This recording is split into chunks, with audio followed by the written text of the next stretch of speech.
Today I'm going to be polishing a couple of Australian opals using a dry method here. So you're going to get right into it. What we've got here are a few stones. These have been put on dop sticks and I've already roughed them out here. And to do the roughing out process I've used, this is a Diamond Pacific Genie, and it starts out with 3 wheels on the left, wheels on the right, starting at about 80 grit, 120 grit, 220 grit, 600 grit, 1000 grit, 3000 grit. But the problem is that over time I've had, there's contamination issues because the water spurters use the same water for all 3 wheels. So for opals, what I'd really like to do now is use a dry polishing method. And for that, we use diamond paste compounds. And these, they come in syringes, and I've actually got color-coded compounds here. And they range, the finest grade here is 0.5 microns, and the roughest grade is 40 microns. And I've set up a little thing here. I've got my extra felt buffs. You can order these online from most jewelry supply houses, or even just search for felt buffs. I've labeled here. When I rough these out on the Genie, I usually start or finish, I should say, at about 220 grit, which for me I found I can then move on straight to the green color, which is 10 microns, and go from there. And go 10. As it gets smaller, that's the size of the diamond. So the smaller the diamond, the better the polish you're going to get. So when you finish on 0.5 micron, you're going to have what people are looking for with an opal, which is almost a watery like surface. It looks wet. It's so finely polished. So the nice thing I like about these is you can use them dry. You don't have to get the stone wet. You just have to be careful about cross-contamination, because one little particle can mess up the whole thing. So I'm going to kind of show you roughly what we do. We would start out here with one of these things, and I'll take it over here. For now I have a hood set up here and a flex shaft. So I usually will put this in the flex shaft and then do my polishing work under the hood. And the hood here comes with a built-in light and exhaust fan. I wear gloves because it makes it a lot easier to clean afterwards. So I'll charge each one of these with a little bit of extra polishing compound when I start. And you can tell, because it still has the color, that there's still a little bit of polishing compound on there, but I start with a little bit. And if I get it on my fingers, I've actually found that baby wipes here are fantastic. I just pull a baby wipe out of the bag here, and there's mostly water with a tiny bit of rubbing alcohol. And I can wipe off my fingers and the stone completely, making sure that all of the grit's off the stone. And then once I've done that, I'll dry it off with a tissue and then move on to the next grit. So I'll do that for each one. And I probably will only spend maybe a minute per grit on each stone. So about 4 or 5 minutes per total to do 4 stones, and then move on to the next grit. And that's pretty much all it takes. You would want to work at low RPMs so that you don't get the stone too hot. And that's why I like to hold it in my hand. As long as I can touch it in my hand, it's not getting too hot, and I can feel that temperature. If you go too fast, then the stone's going to get too warm. And the other thing is, when you're wiping it off each time, you should notice if there's some areas that didn't get polished. So that's basically what we're going to do here. I'm going to do a little bit of polishing, and I'll try to get some video as I go, and then I'll show you the finished results of these 4 stones. I think that this one's very transparent. This one's got some nice reds in it. This one's pretty transparent with a little bit of fire.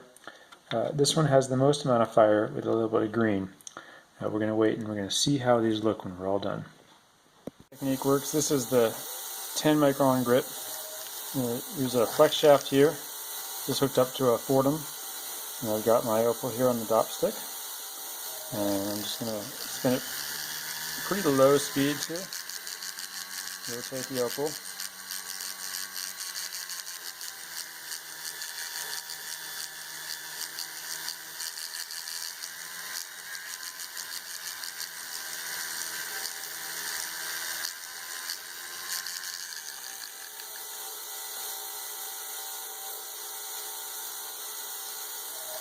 Start looking around the corners.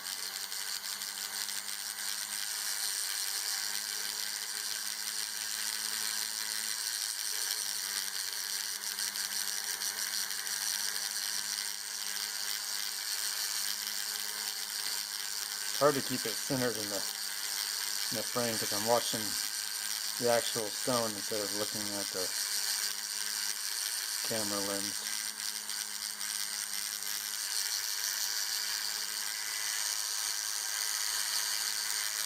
The buff is pretty soft, so at low speeds it will conform pretty well to the stone.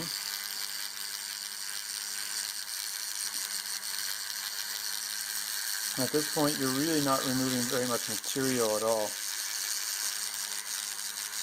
So you need to have already rounded off all of the edges during the previous grindings and make sure there's not any hard edges on the stone, because this really won't remove that kind of imperfection.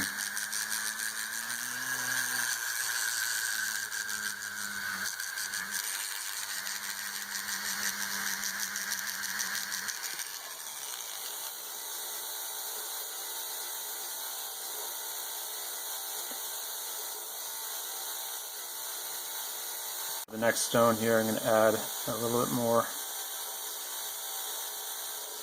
Just a tiny bit there, and then just going to use my fingers here, lightly touch it, smear that on there. Move on to this stone here, just like I did with the other one, light touch.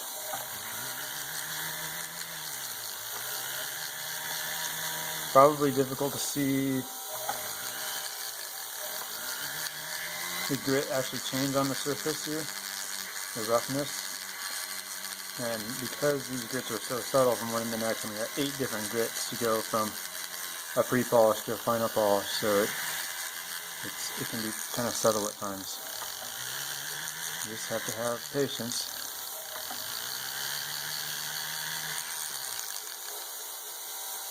The first grit on all these, and what I'm going to do is I'm wiping off my hands now. You can see all that green polishing compound come off, and I've got it on my glove here.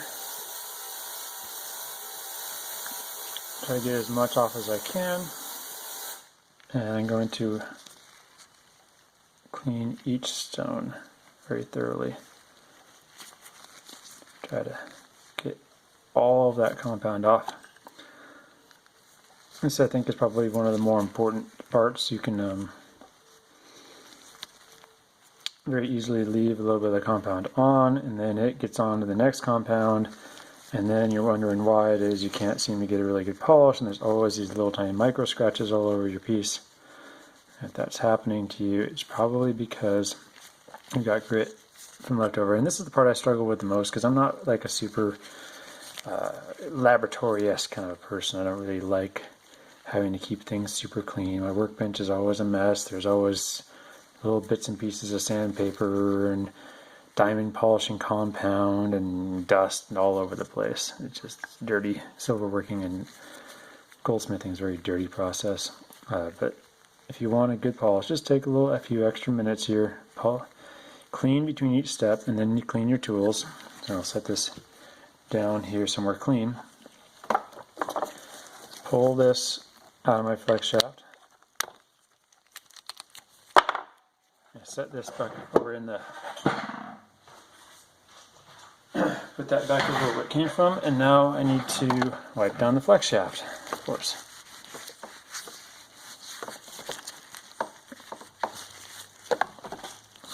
Loves one more quick thing. Now we're going to move on to the next grit. Well, that was 10, next one is 7. One of the better ones, this is actually a boulder opal. See on the side here. This is after only doing a 10 micron grit. You see it's got a good highlight there. It's looking fairly glossy, but it could use a little more work. So we're going to keep on going for the rest of the grits here.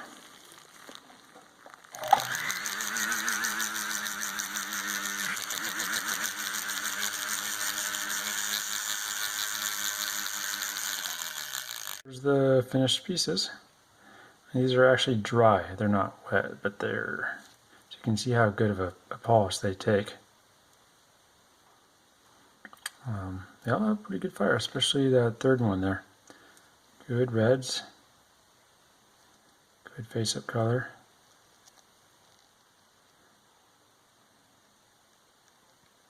Now the way that you get these off, what I use is just this normal craft tacky glue. Each get glued on the back, so I'll just put them in a cup of water and let them soak for about 20 minutes and they will just fall right off. And I can just scrape the back of the stone off with some glue or some the razor blade. Being careful not to mess up the polish on the back. And then I'll take pictures and put them online for sale. Here's a good cup. Just has some water in there. Rinse it out. I put a little paper towel in there to keep the stones from touching the bottom of the cup, just in case the bottom is gritty. And they're just going to sit here in some water for about a half hour, and that will cause the glue to soften. And then I can just pluck the stones off of the end of the sticks without worrying about chipping them or breaking them. And just literally rub the glue off of the backs of the stones with my fingers. They all turned out pretty good. I was hoping for a little bit better fire on the larger pear-shaped one, but it doesn't really have any kind of base for the fire to reflect against. It's a transparent opal, so it's not as good as I'd liked. The boulder opal is fantastic. It's got great neon fire, probably a 4 out of 5 on the brightness scale. The smaller oval one is pretty good. It's a little bit jellyish around the edges. And the larger oval is my favorite. It's got good red color, good dispersion across the whole stone, and not really any flaws on that stone. So I'm going to be posting these on the website soon. I'll post links when they're ready. I'll probably be selling these ranging from about $20 to $100 a carat, and these stones here are about 1 to 2 carats each. So thanks for watching.